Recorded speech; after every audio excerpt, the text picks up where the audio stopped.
갈라디아서 4장 1절에서 11절까지 말씀 한 절씩 교독하겠습니다.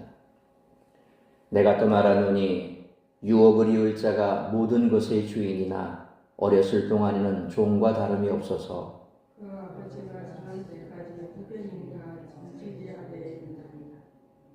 이와 같이 우리도 어렸을 때에 이 세상의 초등학문 아래에 있어서 종노릇 하였더니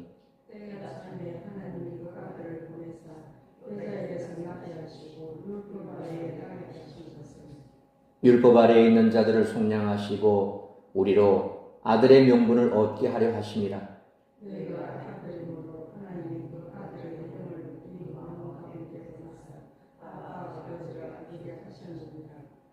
그러므로 내가 이후로는 종이 아니요 아들이니 아들이면 하나님으로 말미암아 유업을 받을 자니라.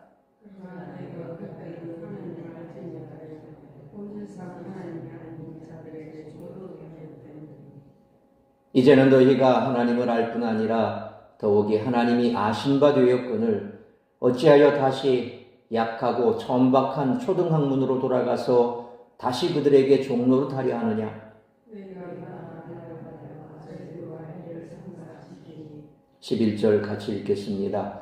내가 너희를 위하여 수고한 것이 헛될까 두려워하노라. 아멘. 기도하겠습니다. 거룩하신 아버지 하나님, 은혜와 사랑을 감사합니다. 오늘 하루도 온종일 우리의 삶의 터전에서 애써 수고하고 또 피곤한 몸을 이끌고 정한 시간 주님 앞에 나와 예배합니다. 하루 온종일 우리의 육체를 힘들게 하고 마음을 힘들게 하고 우리를 지치게 했던 일이 있다 할지라도 이 시간 주의 말씀 앞에 집중할 수 있도록 그 모든 것들 내려놓기를 원합니다.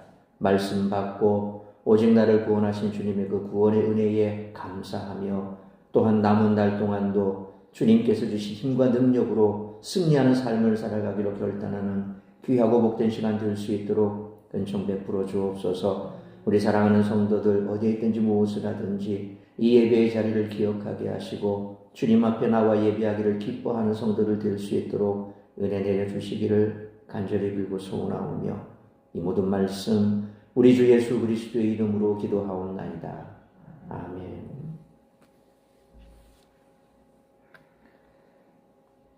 우리가 앞에 살펴본 3장에서 바울은 갈라디아 성도들도 예수 그리스도의 신실하심을 믿는 믿음으로 말미암아 아브라함의 아들과 자손이 되었고 하나님의 아들이 되었다라고 설명했습니다.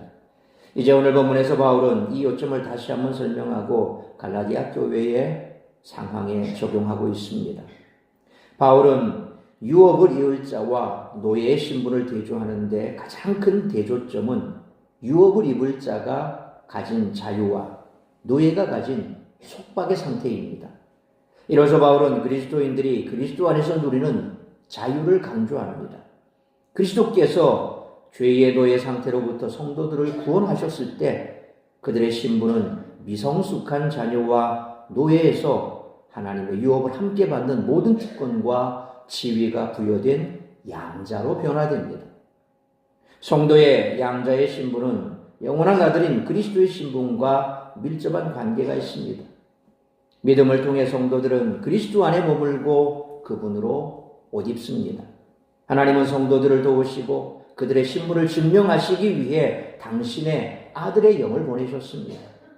성령으로 인한 성도와 그리스도의 연합은 너무나 친밀해서 성도들은 그리스도께서 하나님과 맺으신 인격적 관계와 동일한 관계를 그리스도와 맺게 됩니다. 이처럼 성도들이 하나님을 아는 지식은 추상적인 것이 아니라 인격적인 것입니다. 그것은 아버지와 자녀의 관계에서 비롯된 것이기 때문입니다. 이미 바뀐 아들의 신분을 소유한 갈라디아 성도들이 다시 율법 아래로 돌아가고자 한다면 그것은 바울을 통한 회심을 무의미하게 만드는 것이고 다시 노예의 신분으로 돌아가고자 하는 어리석은 선택이라는 점을 바울은 강조하고 있습니다. 바울은 이미 유대인과 이방인의 차별이 없음을 천명했고 이제 이방인들이 유대인처럼 될 필요가 없다는 사실을 부연 설명하기 시작합니다.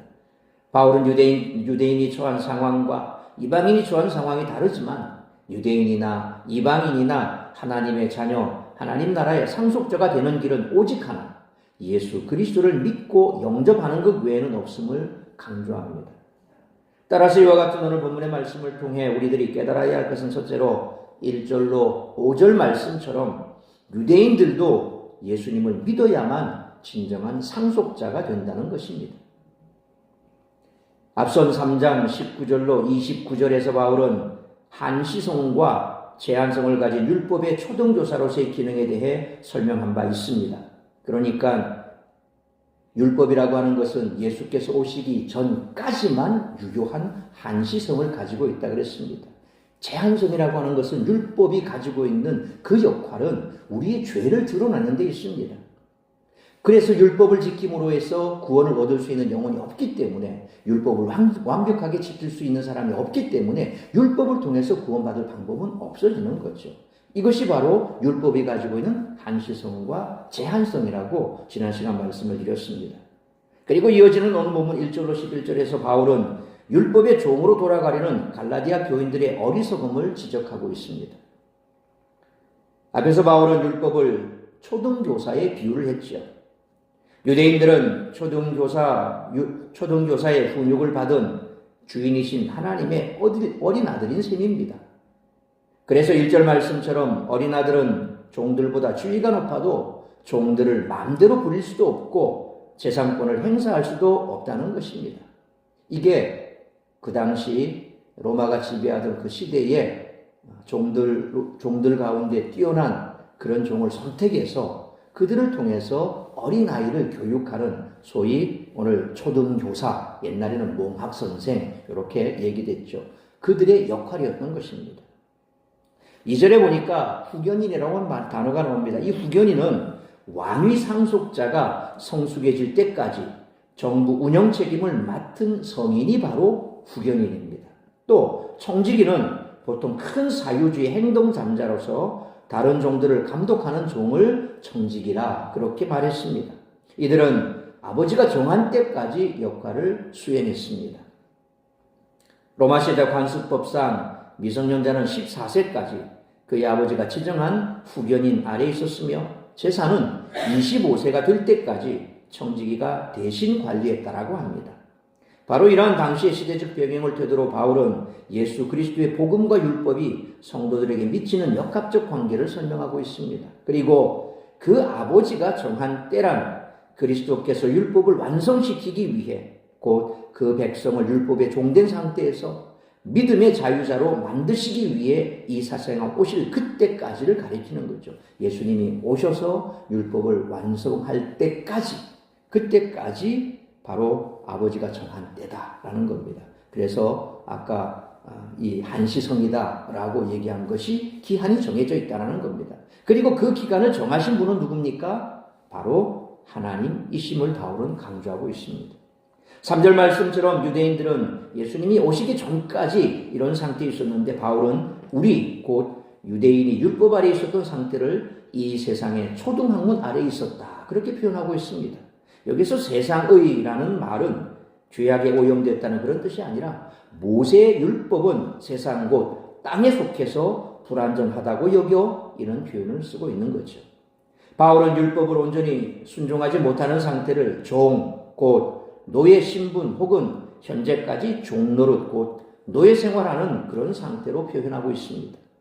여기서 초등학문은 세상을 구성하는 기본 요소들을 가리킬 때 사용된 그런 헬라어 단어입니다.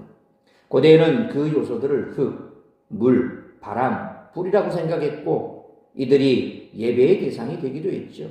그래서 불을 불의 신, 불이라고 섬기기도 하고 또 물의 신, 또 그래서 물 속에는 신이 있고 불 속에도 신이 있고 뭐 이런 각종 신들을 섬겼습니다. 그들이 예배의 대상이 되기도 했습니다.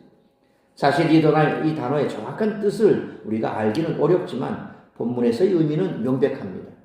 바울은 초등학문 아래 이방인들이나 율법 아래 유대인들이나 할례와 음식법에 따라 했던 점에서 동일한데 이 모든 것이 그리스도께서 오심으로 시대에 어긋난 일이 되었다라고 주장하죠. 그러니까 한시성이 있고 제한성이 있기 때문에 이것은 그것이 자동적으로 가지고 있는 그 제한적인 성격을 벗어날 수 없는 겁니다. 바울은 4절 5절 말씀처럼 예수님이 하늘에서 강림하시지 않으시고 여자를 통해 유대인으로 나신 이유는 율법 아래 있는 자들을 속량하기 위함이라, 곧 유대인들을 구원하시기 위함이라고 설명을 하고 있습니다. 곧 하나님이 어린 아들인 유대인을 상속자로 세우시려고 예수님을 보내셨다라는 말입니다. 여기서 때가 참에라는 문자적으로 시간의 풍성함이 이르렀을 때라는 그런 뜻입니다. 그런데 바울이 여기서 왜 하나님의 경륜과 같이 특정한 순간을 가리킬 때 우리가 잘 아는 대로 하나님의 그런 시간을 우리는 뭐라고 말합니까? 카이로스 시간이라고 얘기합니다. 그래서 하나님과 시간이 연관되면 주로 카이로스라고 하는 단어를 많이 씁니다. 그런데 오늘 본문에 보면 이 카이로스라는 시간이 대신에 일반적인 시간을 가리키는 크로노스라고 하는 시간을 사용했는데 왜 그렇게 이 시간을 썼는지에 대해서 명확하게 설명은 없기 때문에 유추할 수밖에 없습니다. 분명한 것은 여기서 이 크로노스라고 하는 시간은 단순히 물리적 시간의 개념뿐만 아니라 2절에 보니까 아버지가 정한 때라고 하는 말씀과 관련해 하나님께서 주관적으로 작정하신 특별한 의미를 지닌 그런 그런 시간을 가리킵니다. 또한 차다라는 뜻의 헬라는 플레로마라는 말인데 충만, 가득함을 뜻하는 명사로서 조금도 모자람이 없는 완벽한 상태를 가리킬 때 이 단어를 씁니다. 따라서 때가 참에 곧 때의 충만함이라고 하는 것은 그리스도를 보내시기로 작정하신 하나님의 때와 정확히 부합하는 시기를 가리킵니다. 그러니까 이 크로노스라고 하는 이 시간이 카이로스라는 시간을 대체한 것은 실상 의미로 보면 이 카이로스나 지금 크로노스나 그 의미상은 같이 일맥상통하는 거죠. 그러니까 정확한 하나님의 때를 얘기하는 카이로스를 쓰기보다는 일반 세상의 시간을 들어 썼지만 이 세상의 시간 또한 하나님께서 계획하신 그 모든 것이 풍족하고 정확하고 1.1획도 틀림이 없는 딱 그 시간, 완벽하게 차 있는 그 시간 안에서 지금 일이 벌어지고 있다라고 하는 것을 바울은 얘기하는데, 그래서 때가 참에라는 차다라는 말, 이 때 앞에 차다라는 말, 때가 차다라는 말을 통해서 이 시간은 단순한 물리적인 시간이 아니라는 것을 얘기하고 있죠. 그렇다면 어떤 의미에서 때가 찼다라고 할 수 있을까요? 중요한 두 가지만 살펴보겠습니다. 첫째로 유대 종교와 율법의 무능력에 대한 인식을 들 수 있습니다.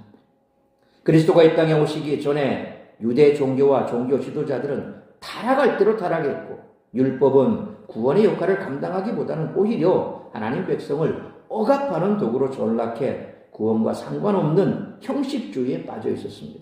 오늘날 보면 이슬람교가 그렇죠.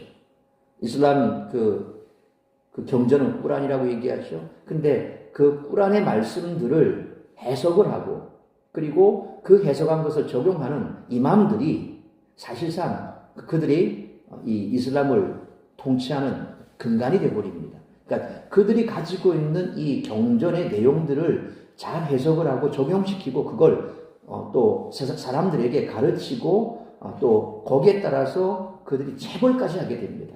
굉장히 무서운 겁니다. 소위 말하면 율법을 어기는 자는 그 자리에서 직접 체벌해버립니다. 그래서 여러분들이 가끔 세상에 이슬람 안에서 벌어지는 일들이 인터넷을 통해서 가끔씩 나올 때가 있습니다. 배교한 자는 뭡니까? 잠수시켜버립니다. 그래서 종교를 바꾸면 기독교로 개종하든지 뭐 다른 종교로 바꾸면 이슬람을 떠나면 그냥 잠수시켜버립니다. 이게 직접 처분입니다. 이건 이맘들이 마음대로 할 수 있는 겁니다. 종교 경찰들이죠. 이슬람 국가가 이슬람 법을 중요시하면 중동 지역에 보면 여자들은 반드시 눈만 두고 다 살결을 가려야 됩니다. 운전면허도 딸 수 없습니다. 근데 요즘은 이제 사우디 같은 경우 좀 많이 바뀌었다 그러죠. 여성 운전면허증도 못 주기도 하고, 또 이렇게 개방된 나라들은 여자들도 쉽게 이렇게 풀고 다니지만 아주 억압적인, 지금 이란이나 또 이런 아주 억압적인 나라들은 여자들은 다 눈만 내놓고 다 가려야 됩니다. 만약에 이걸 어길 경우에는 바로 그 자리에서 매질을 해버립니다. 그러니까 이 율법을 지키는 것이 그들의 경전을 지키는 것이라고 생각이지만 이게 억압적인 거죠. 성차별이 있고 사람들을 억압시키고, 최근에 이제 이란이 문제가 났을 때 인터넷에 보니까 많은 여성들이 이제 이란의 이런 어떤 종교 정권이 무너졌다고 생각하고 여자들이 이제 살만 났다고 난리 나는 뭐 그런 영상들도 막 떠 있던데, 이게 당시 이스라엘 사람들이 율법을 지킨다고 해서 그 율법이 구원을 주지는 못하는 그 율법에 얽매여서 율법과 상관없는 성적주의 억압받는 그런 상황을 얘기하는 거죠. 따라서 당시 일각에서는 무기력한 유대 종교와 율법과 대치되는 새로운 그 무엇을 열망하고 있었고, 그로 인해서 복음이 도래했을 때 사람들이 열광했던 것입니다. 율법을 지키지 않아도 구원받는 길이 열린 거예요. 이제 메시아가 왔다라는 것에 대해서 사람들이 열광했죠. 그래서 세례 요한이 처음 왔을 때 그가 메시아인 줄 알고 그를 사람들이 열렬하게 따라다녔고, 또 그에게 세례를 받고 사람들이 변화되는 그런 일들이 벌어졌죠. 예수님 오시기 6개월 전에 세례 요한이 먼저 태어나서, 그리고 광야에서 외치는 자를 소리로 예수님 오실 길을 얘기했던 그 세례 요한. 왜 그랬습니까? 당시 그만큼 이 종교가 타락했던 겁니다. 그런데 청렴결백했던 세례 요한이 와서 회개를 외치고 있고 사람들에게 올바른 길을 제시하니까 사람들이 글로 끌려가기 시작하는 겁니다. 시대상이 그렇게 된 거예요. 두 번째로, 당시의 시대적 배경을 고려하면 당시 로마를 통한 정치적 통일과 상업과 교통의 발달은 복음이 이방인들에게 급속히 확산될 수 있는 사회적 기틀을 형성했던 것입니다. 로마가 세계를 정복하면서 했던 가장 큰 일이 뭡니까? 도로를 닦는 겁니다. 도로를 왜 닦았습니까? 전쟁의 물자를 잘 공급하기 위해서 그들은 한 지역을 점령하면 거기에 도로를 쫙 깔아버립니다. 지금도 수천 년, 수백 년이 지났는데 이 돌길이 그대로입니다. 이탈리아 가보면 우리 같은 아스팔트 도로가 없습니다. 곳곳이 보면 그냥 돌을 잘 이렇게 깔아놓은 그런 길입니다. 지금도 그런 길이 있습니다. 로마가 지배할 당시에 깔았던 그 길. 그러니까 로마를 통해서 어디든 갈 수 있는 길이 열려지는 거예요. 대한민국이 발전하는 가장 기본적인 게 박정희 대통령이 한 게 뭡니까? 경부고속도로를 뚫은 거죠. 뭐 차도 별로 없는 그 시대에 도로, 그 수많은 돈을 들여서 왜 도로를 깔았냐? 참 그거는 잘하는 거예요. 왜? 하루 대한민국 그전까지만 하더라도 서울, 부산 가는 길이 얼마나 멉니까? 근데 도로를 깔아놓으니까 이제 하루 만에 서울까지 가는 거예요. 이게 바로 길이라는 것이 그만큼 중요한 겁니다. 때가 되었을 때, 로마가 지배할 때 예수님께서 오신 그 시대가 바로 이렇게 로마가 세계를 지배하면서 이제 로마가 깔아놓은 그 길을 통해서 어디든지 복음이 갈 수 있는 길이 열려진 거죠. 뿐만 아니라 더불어서 이 헬라어에 대한 언어적 통일 또한 복음의 세계적 전파에 일익을 담당했던 것을 알 수 있습니다. 전 세계 땅을 점령했던 대제국을 만들었던 그 황제가 너무나 헬라 문화를 좋아해서 헬라어가 만국 공용어가 되어버린 거예요.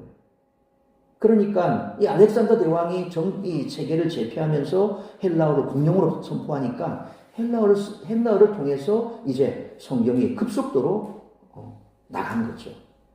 우리가 잘 아는 대로 종교개혁이 일어났을 때 루터가 했던 가장 핵심적인 일이 뭡니까? 독일어로 성경을 번역하는 거예요. 그러니까 라틴어로 되어 있었고 그 전까지만 해도 라틴어로 되어 있던 성경 누구도 읽을 수가 없습니다. 그런데 루터가 이것을 독일어로 번역하니까 사람들이 성경을 보기 시작하는 거죠. 성경을 보기 시작하니까 시대와 맞지 않는, 그들이 가르치는 것과 맞지 않는 성경의 말씀들을 알게 되고 깨닫게 되고, 그러니까 거기에 따라서 급속하게 종교개혁이 확 들불처럼 번져나가는 겁니다. 그러니까 언어라는 것이 그만큼 중요한 거예요. 지금도 우리가 선교를 나가면 오지에 갔을 때 언어가 없어요. 그러면 그 사람들이 없는 언어를 만들어줘. 글자를 만들어줘요. 글자를 만들어주고 거기에서 이제 성경을 번역하기 시작해요. 그들의 말로, 그들의 의미로. 그래서 우리 처음 성경이 들어왔을 때 떡이란 말이 사실상 빵이잖아요. 서양인들은 빵이 주식이거든요. 빵을 밀가루로 발효시켜서 굽는 빵. 근데 이제 이 빵이라는 걸 조선 사람은 모르잖아. 그래서 그 모르는 단어를 어떻게 해석을 할까? 한국에 와보니까 그 빵과 비슷한 게 뭐예요? 떡이라는 게 있더라는 거예요. 그러니까 밥이라 그러니까 이것도 좀 뭔가 좀 이상해. 밥이라고 그러니까 그것도 이상하고. 근데 이 서양 선교사들이 보니까 밥은 뭐 늘 먹는 주식이지만 이 빵과 밥은 너무 차이가 나잖아요. 근데 이 쌀을 갈아서 밀을 갈아서 만든 이걸 보니까 떡이라는 거 보니까 좀 비슷해. 그래서 떡이라고 이렇게 된 거예요.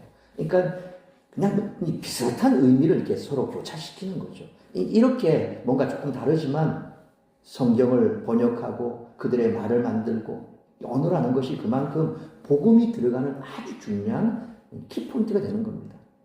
당시 알렉산더 대왕을 통해서 이 헬라 말이 퍼지게 되고, 그리고 이제 로마가 또 거기에서 이제 전 세계를 통치하면서 이 헬라 말이 아주 중요한 말에서는 헬라어가 공용어가 됐죠. 지금 뭐 영어가 세계 공용어가 된 것처럼 헬라어가 그랬던 겁니다.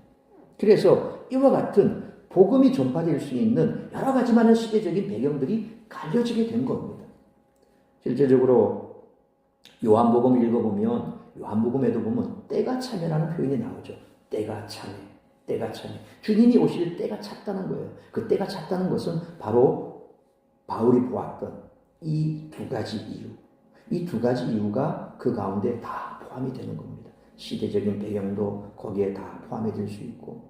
그래서 예수님께서 오실 그 길이 하나님께서 정한 그 때가 차매. 바울이 오늘 말했던 그 때가 바로 이런 배경 속에서 카이로스가 아닌 크로노스, 세상의 시간 속에서도 하나님의 때가 이렇게 풍성하게 완벽하게 다 찼다는 것을 얘기하는 겁니다. 이처럼 세계의 역사를 주관하시는 하나님은 우리를 구원하실 계획을 수행하심에 있어서도 가장 적절하고 완벽한 때에, 곧 때가 찬 시점에 그리스도를 보내신 것입니다. 하나님은 구속의 실행을 위해 역사 가운데 들어오시기 위한 우주적인 시간표와 정해진 날을 가지고 계시는 겁니다. 그래서 우리가 아무리 어려움을 당하고 어떤 힘든 가운데 있어도 하나님께는 방법이 있는 겁니다. 하나님께는 방법이 있는 겁니다. 기생충이라는 영화, 그 영화에 보면 아들에게 다 망해가는 집안에 아들이 뭔가 꾀를 내니까, 아들아, 너에게는 다 생각이 있었구나. 너에게는 방법이 있었구나. 피자 박스를 접으면서 송강호가 아들한테 그런 얘기를 해요. 아들아, 너에게는 다 생각이 있었구나. 우스운 말 같지만 하나님께는 방법이 있습니다. 하나님께 생각이 있습니다. 그래서 우리는 두려워할 것이 없는 것이 기도하며 하나님의 때를 기다리면 되는 겁니다. 그러면 하나님의 때에 하나님의 방법대로 하나님께서는 일을 하시는 겁니다. 바울은 정하신 때가 되자 하나님은 아들을 보내셨는데, 아들을 보내시는 대목을 여자에게서 나게 하시고 율법 아래에 나게 하신 것이라고 표현하고 있죠. 여기 보니까 나게 하시고 나게 하시고 나게 하심을 반복해서 묘사하고 있습니다. 첫 번째로 여자에게서 나게 하시고 라는 것은 예수님이 완전한 인성을 가지고 나심을 의미하는 것이고, 두 번째로 율법 아래 나게 하신 것은 율법의 요구와 규율 아래 나심이라는 것을 의미합니다. 여기서 율법은 모세 율법뿐만 아니라 일상에 관한 일반적인 율법 규정들, 곧 모든 인류가 지닌 보편적인 양심의 법까지 다 포함하는 광의적인 의미의 율법입니다. 그래서 율법 아래라는 말은 율법의 저주 아래를 의미하는 것이 아닙니다. 왜 그렇습니까? 율법이 저주스러운 겁니까? 율법이 저주스러운 거면 하나님께서 율법을 왜 주셨습니까? 제가 지난 시간에 설명드렸죠. 하나님께서 우리에게 율법을 주신 것은 우리를 저주하기 위해서 율법을 주신 게 아닙니다. 율법의 역할은 하나님이 우리에게 행복을 주기 위해서 율법을 줬다 그랬거든요. 그런데 우리가 그 율법 안에서 행복을 누리지 못하는 거예요. 왜? 죄된 우리는 욕심이 있기 때문에.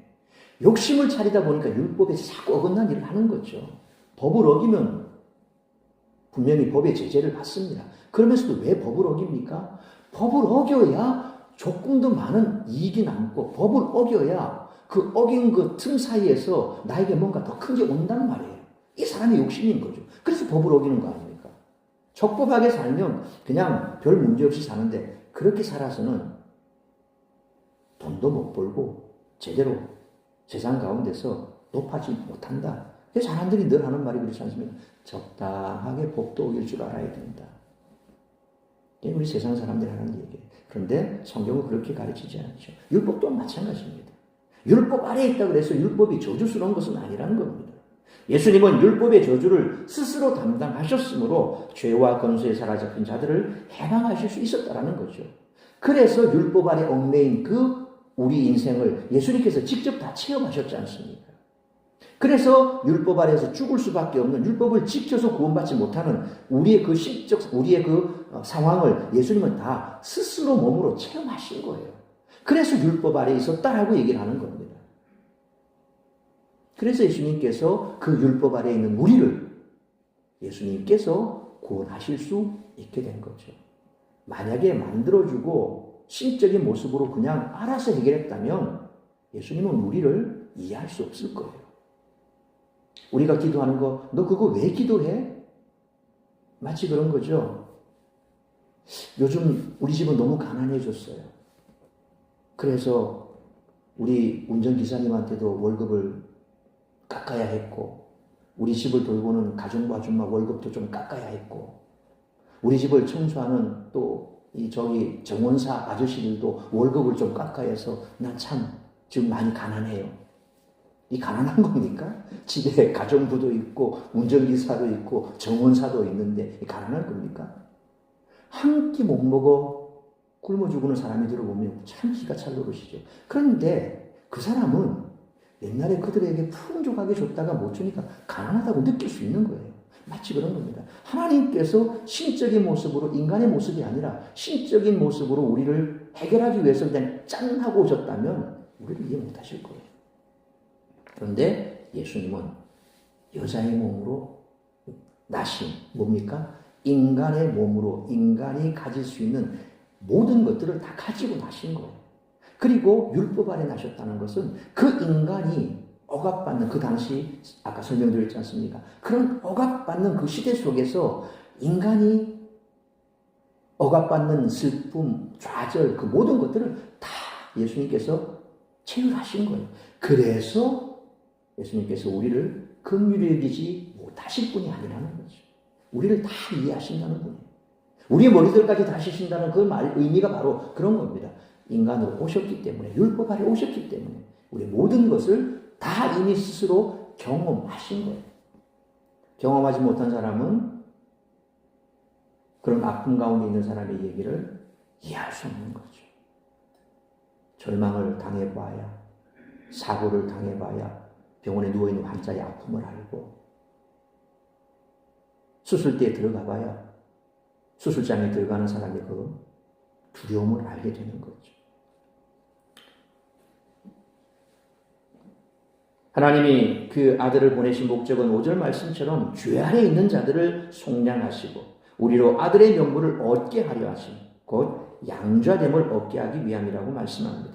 여기서 양자됨은 특별하게 선택된 아들을 위해 준비했던 지위와 특권을 얻는다는 그리스 로마 시대의 입양 관습과 연관되어 있는 겁니다. 단순하게 그냥 우리가 흔히 알고 있는 그 호적에 하나 입적해서 내 아들 삼는다, 뭐 이 정도 아닙니다. 사실 뭐 그렇게 해서 양자 삼았을 때 집안에서 직접 기른 아이와 그 양자로 삼은 아이 사이에 돈이 많아서 그렇게 했다 손 치더라도 갈등이 생기죠. 조선시대는 뭡니까? 서자라고 하지 않습니까? 물론 그 양자군 개념이 틀립니다만 그런 것만 해도 아버지는 같은데 엄마가 틀리니까. 그러니까 정식이 아닌 후첩에서 난 자녀, 그런 자녀도 그때 당시만 하더라도 신분적인 격차가 엄청 났는데 뭐 우리같이 이렇게 양자 삼는다, 이것 그런 개념이 아니에요. 그리스 로마에서 양자로 삼는다, 그 말은 바로 내 혈육과 똑같은 지위와 특권을 가진다는 거예요. 그 법이 그런 거예요. 하나님은 정하신 때가 되었을 때 당신의 아들을 보내셔서 노예 신분에 있던 자들을 죄로부터 해방시키시고 하나님 자녀라는 완전한 신분과 권리를 주기로 하신 것이죠. 따라서 유대인들도 예수님을 믿어야만 진정한 상속자가 된다는 겁니다. 유대인이라고 해서 예수님을 믿지 않으면 하나님의 아들이라는 이름이 있을지 모르지만 실질적인 권리는 없는 그런 상태에 머물게 된다는 겁니다. 그래서 양자됨의 의미가 그런 겁니다. 그만큼 중요한 겁니다. 유대인은 아브라함의 혈통적으로 아브라함의 후손이라고 하나님의 자녀라고 스스로 그렇게 생각했지만 결코 그렇지가 않지요. 율법 아래에서는 그런 줄 모르지만 예수님이 온 이후로는 율법이 이제 해해지는 거고, 율법 아래에 있던 그 모든 것들은 예수님으로 말미암아 종결이 되고, 예수 그리스도께 오심으로 그리스도를 믿음으로 말미암아 이제 구원을 받는 거죠. 그래서 모세가 오기 이전 아브라함에게 준 약속과 모세가 받은 율법과 차이에 대해서 앞서 설명을 드렸죠. 그러니까 하나님께서 직접 약속하신 그 약속의 아들이 이제 왔단 말이에요. 그러니까 모세의 그 율법은, 한시적으로 제한되어 있던 그 율법은 이제 거기까지만 효력을 가지고 약속의 아들로 온 예수 그리스도로 말미암아 그를 믿으면 이제 구원을 얻게 되는, 아브라함에게 약속했던 그 복이 그렇게 연결되는 거죠. 아브라함에게 하나님께서 직접 약속하셨죠. 하나님을 믿음의 의로 삼았고 예수 그리스도는 믿음의 의로 삼는 그 약속이 서로 그렇게 연결되는 거예요. 그래서 중간에 있는 그 율법은 그 가운데 다리 역할을 했었고, 그것은 한시적이고 제한됐던 거죠. 그러므로 기독교적 문화에서 태어난 모태신앙이라고, 교회가 익숙한 상태에 있다고 우리가 구원받고 하나님의 백성이 되었다는 증거가 될 수 없음을 항상 기억하고 예수 그리스도를 믿음으로 구원에 이르는 우리 모두가 되시기를 축원합니다. 두 번째로 6절로 11절 말씀처럼 성령의 역사로 온전한 그리스도인으로 삶이 변화되어야 한다는 것입니다. 바울은 1절 말씀처럼 갈라디아 성도들이 하나님의 입양된 아들 곧 양자가 되었다라는 핵심 증거로 하나님이 그 아들의 영 곧 성령을 주셨다는 것으로 제시하고 있습니다. 바울은 그 아들의 영이라는 표현을 통해서 성령이 하나님의 아들 예수 그리스도의 사역에 의해서 규정되고 경험됨을 암시합니다. 그래서 예수님께서 내가 가면 나의 영 성령을 보내주시겠다고 약속하신 것이죠. 그래서 내가 가야 너희에게 유익하리라. 왜 예수님이 그런 말씀을 하셨을까요? 제자들 입장에서 보면 예수님이 같이 계시면 좋잖아요.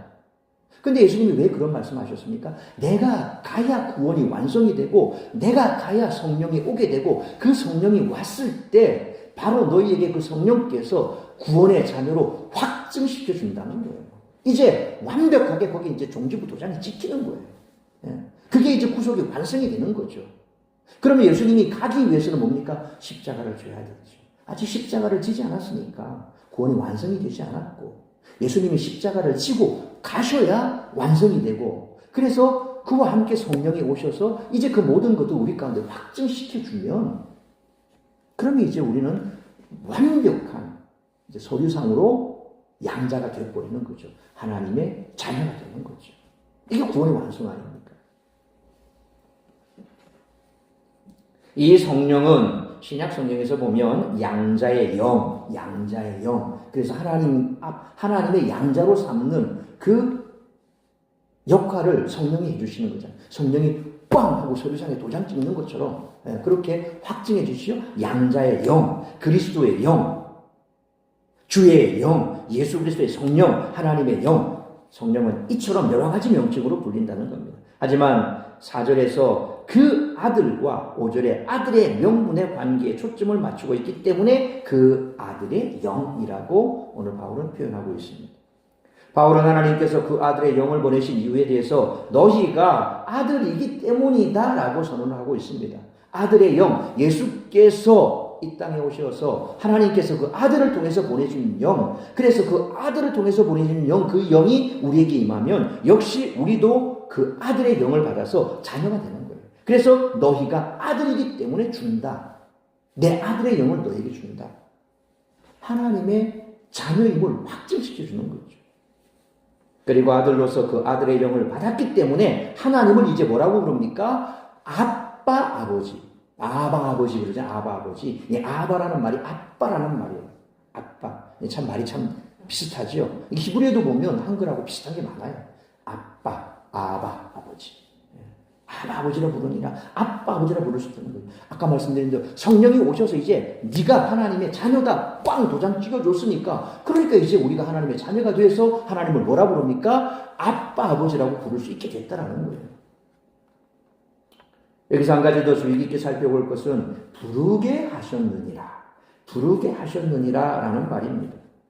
이 말은 부르는 주체와 성령을 동일시해서 표현한 것으로 우리가 아무리 하나님을 아버지라고 부를지라도 실제로 그렇게 할 수 있게 하는 것은 로마서 8장 15절에 보니까 너희는 다시 무서워하는 종의 영을 받지 아니하고 양자의 영을 받았으므로 우리가 아빠 아버지라 부르짖느니라 라는 말씀처럼 성령의 역사로 우리가 하나님을 아버지라 부를 수 있게 된 거죠.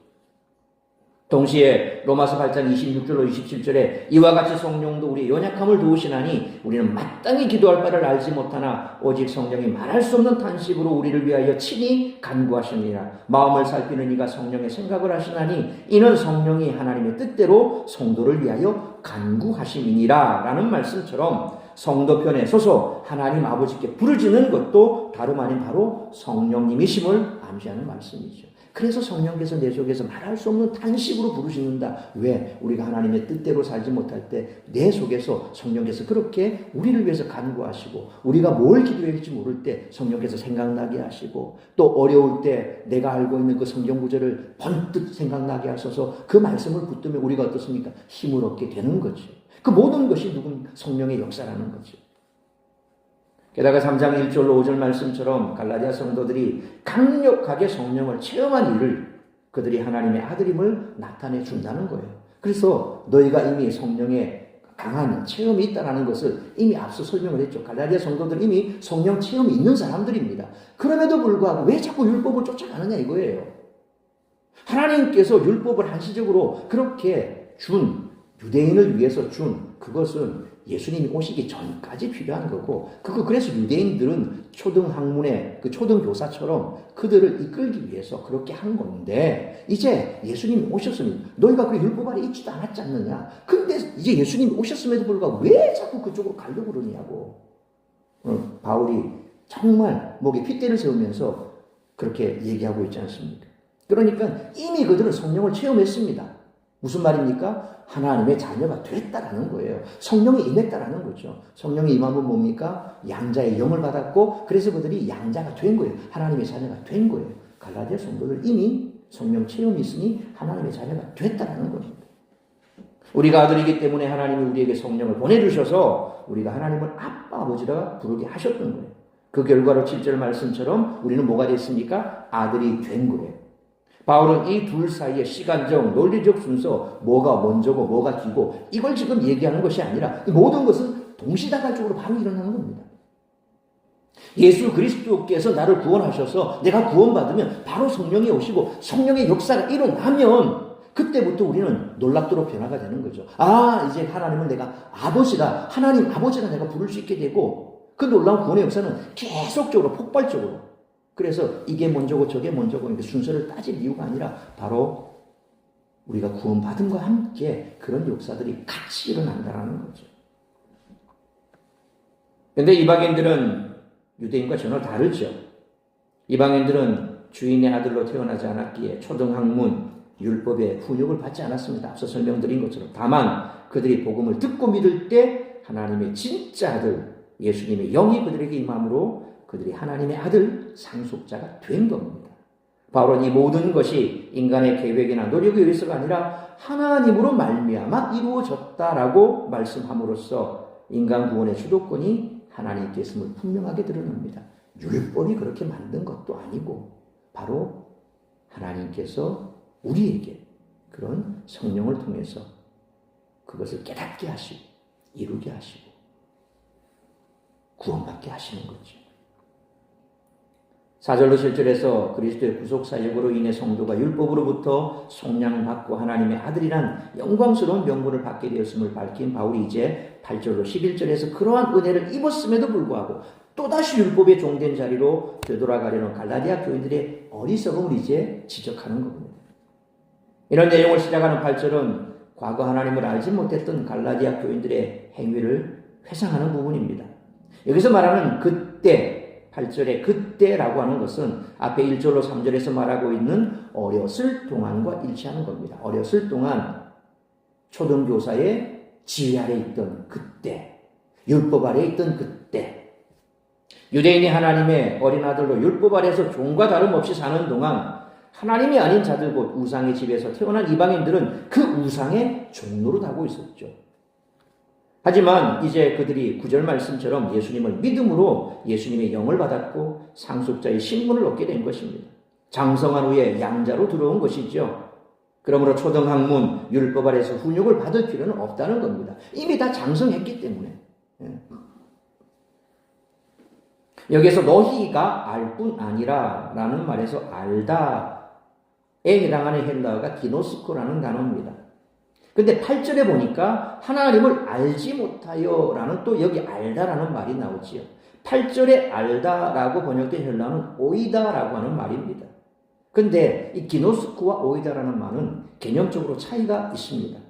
8절에서 하나님을 알지 못하여에서 이 알다라는 이 오이다라고 하는 것은 어떤 사실을 지식적으로 아는 것을 말하는 것입니다. 또 9절에 알다라고 하는 말, 너희가 알 뿐 아니라 여기서 알다라는 말은 기노스코라고 그랬습니다. 이것은 어떤 사실을 알게 됨으로 생긴 결과에 주목하는 거예요.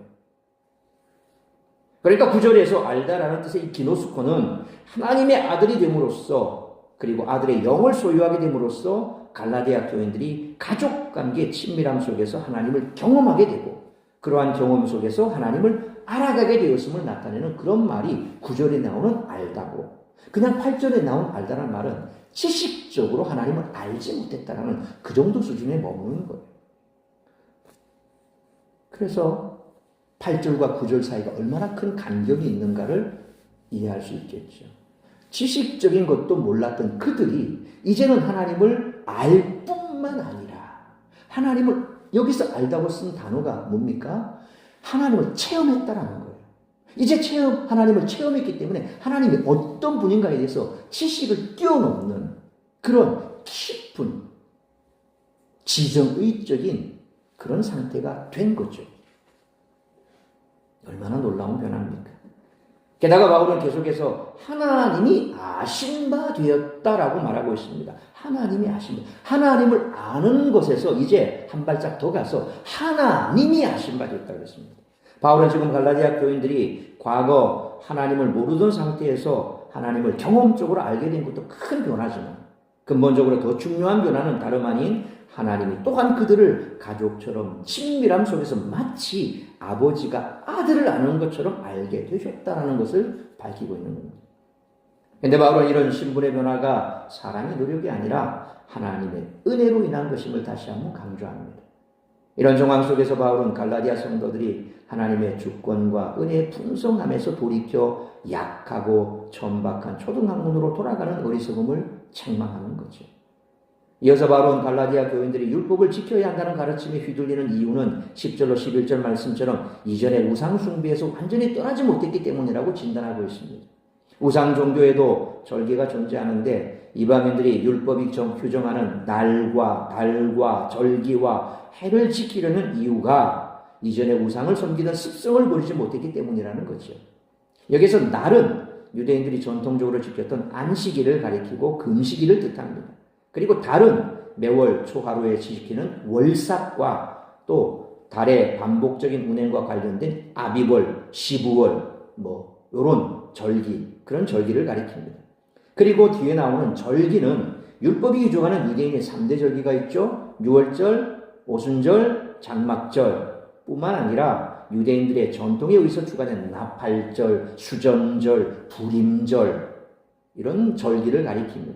그리고 해는 매 7년마다 돌아오는 안식년.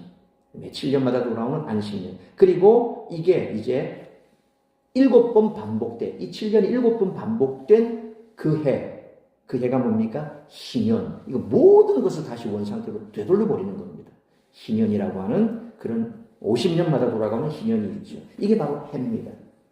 바울은 10절에서 너희가 삼가 지키니 라는 말로 갈라디아 교인들이 유대인들만큼이나 율법적 규례들을 지키기 위해 열심을 내었음을 지적하고 있습니다. 그러면서 바울은 11절 말씀처럼 자신의 사역이 숫보로 돌아가는 것보다 그 복음을 들은 갈라디아 교인들이 믿음에서 떠나 다시 멸망의 길로 들어설 것을 염려하고 있음을 우리는 볼 수 있습니다. 이처럼 바울은 그 무엇보다도 갈라디아 교인들 자체를 염려하고 걱정했다는 것입니다. 사실 갈라디아 교회 성도들의 모습은 마치 천지신명께 매일 새벽 지성을 드리던 옛날 우리 할머니, 어머니들이 교회 다니게 된 후에도 그냥 매일 새벽 기도를 드리는 형태만 바뀐 것뿐 마음과 삶의 변화는 없는 그런 상태를 말하죠.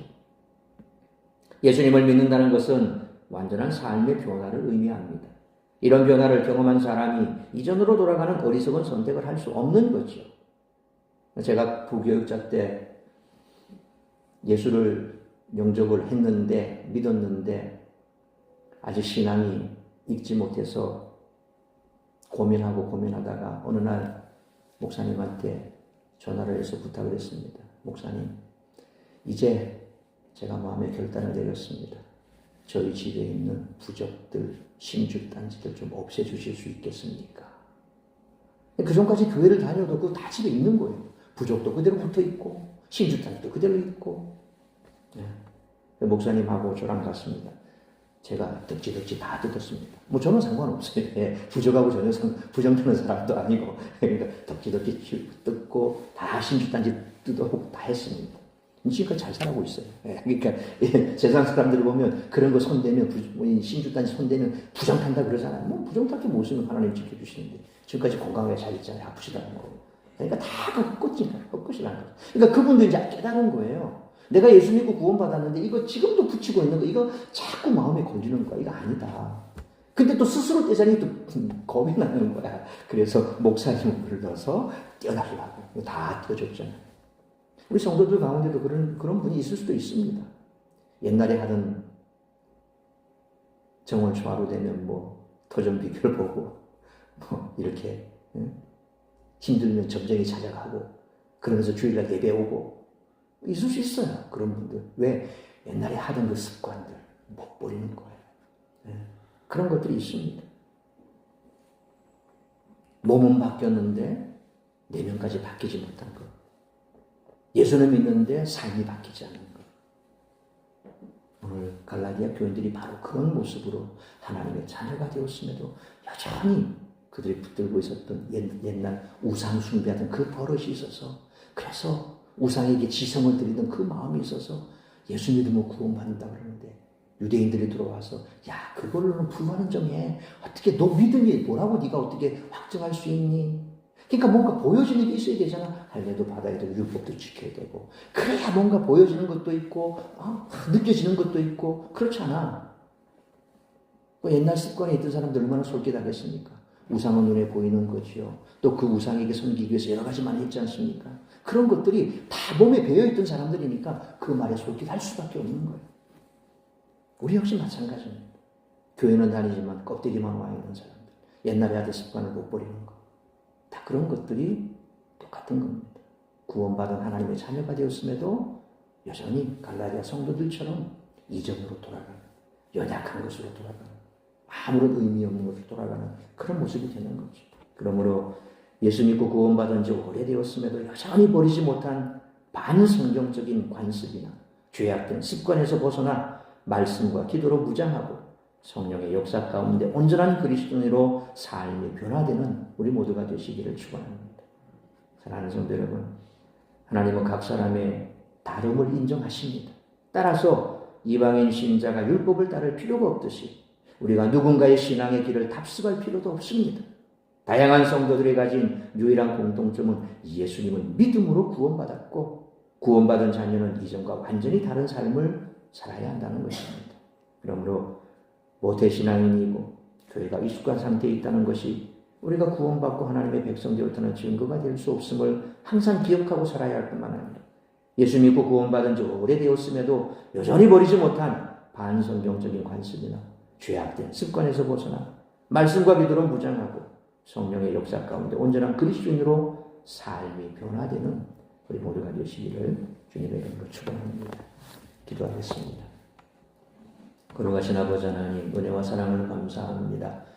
갈라디아 교인들, 그들이 여전히 가지고 있던 그 죄악된 모습들, 그리고 구원받았음에도 불구하고 그들이 흔들려 율법으로 돌아가려고 하는 그런 모습들을 보며 바울이 가슴을 치면서 그들에게 책망하고 권면했던 이 말씀, 다시 한번 우리의 가슴에 새기길 원합니다. 예수 믿고 구원받았다고는 하지만 여전히 우리 삶이 진정으로 구원받은 자의 합당한 모습이 아니고 옛날 모습을 벗어나지 못한다면 우리 역시도 구원받은 자가 아니라고 할 수밖에 없는 그런 모습일 것입니다. 오늘 이 시간 다시 한번 우리의 삶을 돌아보면서 온전한 하나님의 구원받은 백성으로, 하나님의 자녀로 하나님만을 바라보며 말씀과 기도 가운데 깨어 성령의 인도하심을 받고 하나님이 기뻐하시는 삶을 살아가는, 삶의 변화가 있는 그런 삶을 살아가는 우리 모두가 될 수 있도록 은총 내려 주옵소서. 이 모든 말씀 우리 주 예수 그리스도의 이름으로 기도하옵나이다. 아멘.